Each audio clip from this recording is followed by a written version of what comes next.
Poco después de esta entrevista, que debió de ser en el Hotel Windsor de Southampton, Rosas alquiló casa en la ciudad, donde estuvo instalado hasta 1864.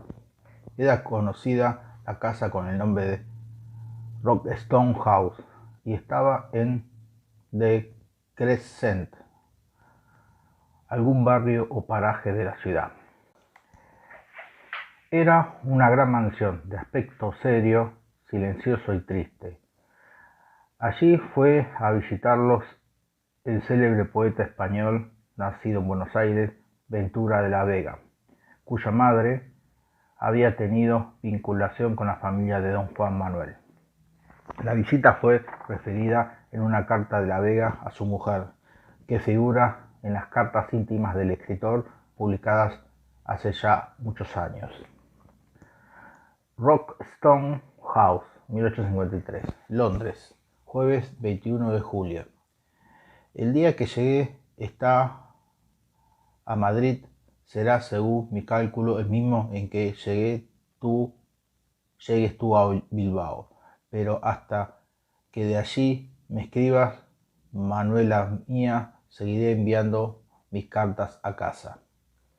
Si hoy han recibido en París carta tuya, la guardarán allí, porque yo escribí ayer que lo hicieras así, en atención a que mañana me marcho y yo ya no llegaría a mis manos.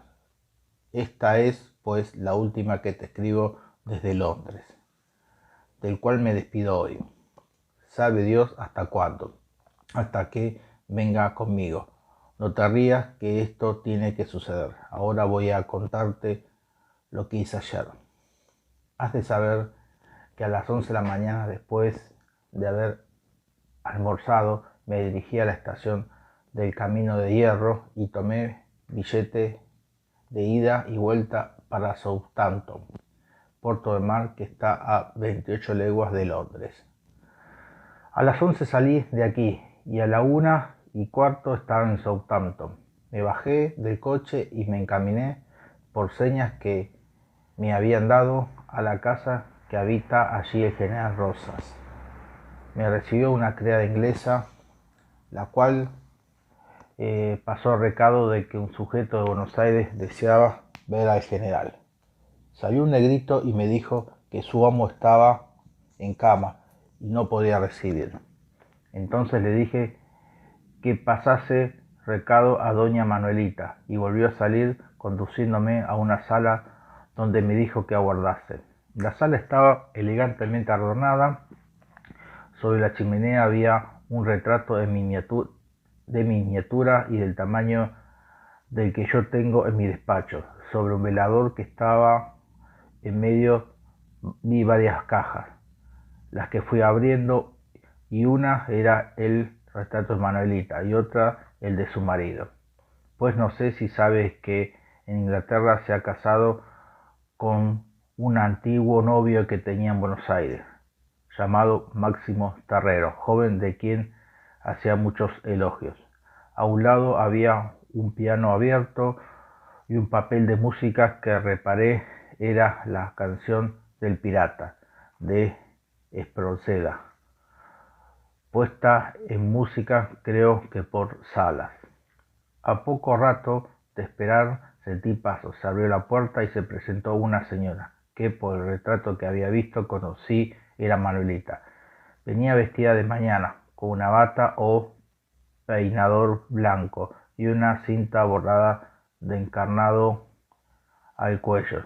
Yo la saludé y ella se quedó parada mirándome como si quisiera reconocerme. ¿Es usted de Buenos Aires? Sí, señora, le contesté. Soy Ventura de la Vega. No puedes figurarte la impresión que le hizo. Se acercó a mí y me dio la mano diciéndome: Dios mío, ¿cómo se parece usted en la cara a su madre? Y qué sorpresa tan agradable es esta que usted nos da. ¿Cómo se llama usted? ¿Cómo salía usted aquí? Yo le dije que hacía este viaje a Southampton tan solo por verlo, porque no me hubiera perdonado estando a 2 horas de distancia de ellos haber dejado de ir a conocerlos y darle las gracias por las distinciones que les ha merecido mi madre. Tampoco yo le hubiera perdonado a usted, me dijo, el que nos hubiera privado de conocer a un argentino que hace tanto honor a su patria, etcétera, etcétera. Y ya te puedes figurar lo que añadiría en elogio. Llamó a su marido y me lo presentó. Es un joven alto, delgado, moreno, con gran patilla, bigote y perilla negro como el azabache, muy simpático y de mucho talento. Ella es alta, muy alta, morena, de pelos negros, ojos pardos, muy expresivos, boca y nariz pequeña. Se da un aire en la cara de Teodora Lamadrid y se le parece también en el metal de su voz. No es gruesa, pero tampoco puede decirse que es muy delgada. Tiene un bonito cuerpo y un aire de los más distinguidos y elegante que se pueda ver. Su conversación es franca, pero muy fina y con golpes de talento que dejan parado.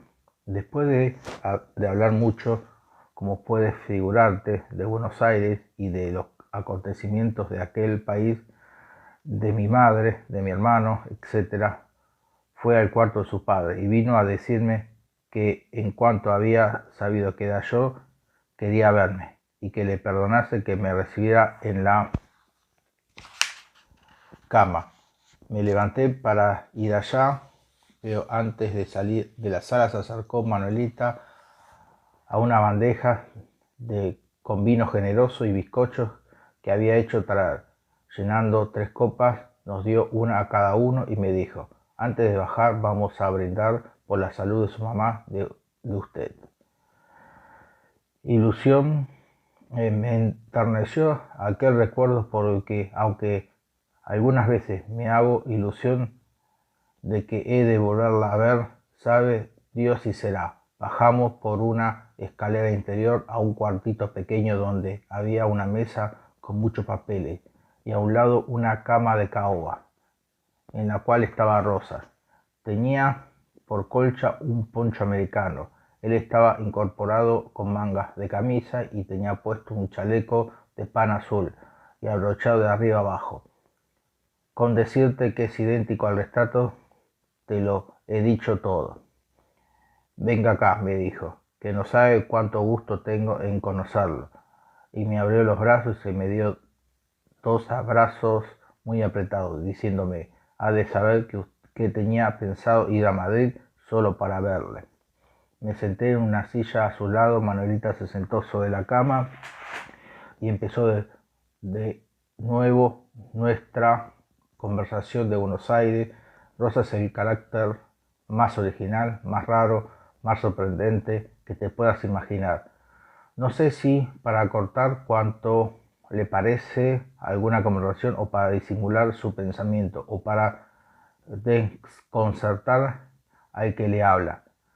Te encuentras en que pasa repentinamente del tono más elevado del discurso más serio a una chapaldita de lo más vulgar, a la cual sigue otra y otra, entre muchas carcajadas, y de allí a un rato vuelve insensiblemente a entrar en el tono serio y entonces dice: hablando de política, cosas admirables, decían que solo tenía talento natural y que era poco culto. No es cierto, es un hombre instruidísimo y me lo probó con las citas que hacía en su conversación.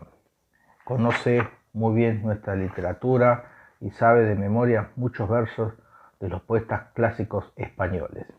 Con él me estuve hasta las 6:30, en que me levanté para marcharme porque el convoy salía a las 7. Él mandó que arrimaran su coche y en él me fui al Camino de Hierro, acompañado del marido de Manuelita. Al despedirme de Rosa me dio un abrazo y cuando ya me marchaba me llamó y me dijo, dándome otro: este por su madre. Manuelita me acompañó hasta el portal y me ofreció que pronto irían a hacerme una visita a Madrid. A las 7 salí de Southampton y a las 9:15 estaba en Londres. Es decir, he estado 56 leguas en 4:30 horas. Ahora voy a salir de la embajada a despedirme de Isturiz y a que me visen el pasaporte. A las 8 de la noche iré el camino de hierro y mañana a las 8 de la mañana estaré en París. Y a ti, niña mía, ¿qué tal te ha ido en el viaje? ¿Cómo estáis alojados? Cuéntamelo todo. Dime si los niños se han aburrido mucho en el camino y si los dos chiquitos han llegado sin novedad. Mucho deseo de recibir carta tuya de ese punto, porque una vez pasado el camino ya no tengo cuidado, porque ahí harán una temperatura fresca y sana. Aquí, como te he dicho, no conozco que estemos en mediados de julio. Ayer volviendo de Southampton hasta tenía frío y por supuesto sigo con mi chambra de lana, con mi pantalón de pana y con mi manta en la cama. Adiós, Manuela mía, Dios quiera que hayas hecho un viaje feliz. Nos volveremos a ver juntos y bueno, como os entretendré contándonos tantas cosas como he visto. Adiós, Ventura de la Vega. En ese mismo año fue a llamar a la puerta de Rockstone House el escritor chileno Vicente Pérez Rosales, autor más tarde de un delicioso libro titulado Recuerdos del pasado. De este libro entresacamos su entrevista con Rosas, que no hemos visto nunca, ni transcripta ni citada, y algunas reflexiones que la preceden. Fruta de Horca, 1853. De lo expuesto se desprende, primero, que dos partidos que se aborrecían entre sí lucharon por el predominio de sus ideas. 2. Que Dorrego, gobernador legal de Buenos Aires y jefe del Partido Federal, fue derrocado del poder por tropas insurrectas mandadas por el general Lavalle, jefe entonces del Partido Unitario. 3. Que Dorrego, vencido y hecho prisionero, fue fusilado por Lavalle sin proceso alguno. Y 4. Que a consecuencia de este bárbaro atentado quedó, de hecho, proclamada la ley del talión. Ahora bien, se pregunta, dado que fuesen ciertos cuantos horrores se atribuyen a Rosas, lo que dista bastante la verdad, ¿por qué no han de ser copartícipes de ellos los que, sin ningún antecedente que autorizase al acto de asesinar sin causa previa, los promovieran? Sí, como se asegura, Rosas mataba, complaciéndose en el tormento de cuantos enemigos caían en su poder, lo que también es inexacto. ¿Qué hubieran hecho los unitarios con Rosas si esto hubiese caído en sus manos? Cuando se llega a inhumanos extremos, a los sangrientos horrores de una guerra a muerte, ninguna de las dos fieras que se desplazan entre sí tienen derecho para achacar a la otra responsabilidad de la sangre que se derrama, a menos que una de las dos, por actos incalificables, haya obligado a la otra a echar mano de represalia, y en este acto el Partido Unitario debería enmudecer.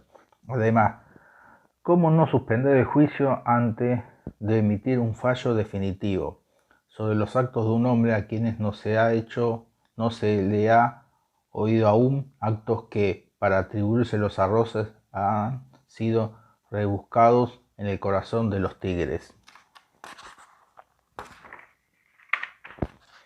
y que, representados en pintura, se ven en ellos a un hombre estrujado con sus propias manos en una copa la sangre de un corazón humano para bebérselas enseguida.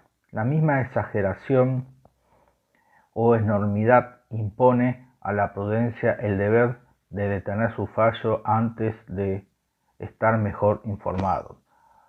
Lo que hay de cierto y muy averiguado, entre otras muchas cosas que omito, es que Rosa supo muy mal escoger sus amigos, pues aquellos a quien este extraordinario dispensó más cariño y más confianza fueron después sus más encarnizados detractores.